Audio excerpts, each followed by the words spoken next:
শেখ হাসিনা তার দেশ ছেড়ে পশ্চিমবঙ্গে আশ্রয় নিলেন। গোটা বাংলাদেশ জুড়ে উত্তপ্ত পরিস্থিতি। কোটা বিরোধী আন্দোলনে শুধুই দেশ জুড়ে হাহাকার।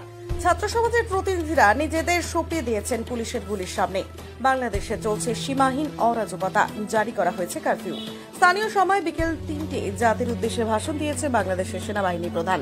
সূত্রের খবর, ৪৫ মিনিটের মধ্যে প্রধানমন্ত্রীকে ইস্তফা দিতে বলা হয় সেনাবাহিনীর তরফে। তবে প্রধানমন্ত্রী পদে অনড় ছিলেন হাসিনা, কিন্তু সেনাবাহিনী এবং দেশের মানুষের চাপে অবশেষে স্থানীয় সময় দুপুর 2:30 পদত্যাগপত্র পেশ করে বোনকে নিয়ে নিজের বাসভবন থেকে সামরিক হেলিকপ্টারে ভারতের উদ্দেশ্যে রওনা দিয়েছেন হাসিনা। ছোট বোন রেহানাকে নিয়ে বঙ্গভবন থেকে আগরতলাগামী হেলিকপ্টারে করে পশ্চিমবঙ্গে রওনা দেন। বাংলাদেশের মৃতের সংখ্যা ছাড়িয়ে গিয়েছে 300। এমন বিক্ষোভের মুখে দেশ ছেড়েছেন বাংলাদেশের প্রধানমন্ত্রী শেখ হাসিনা। Bureau report.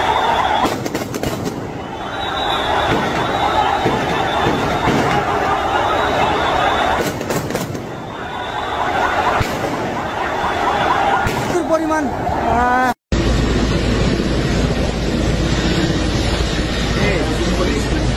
পাইছি।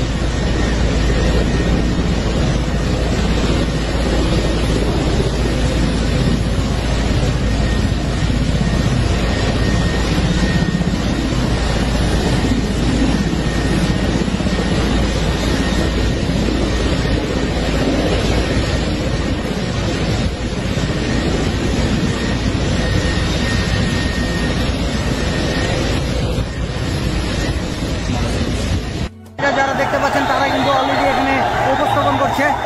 আর ওই যে দূরে দেখতে পাচ্ছেন ওইখানেও কিন্তু বাংলাদেশ সেনাবাহিনী কিন্তু আটক করে রেখেছে।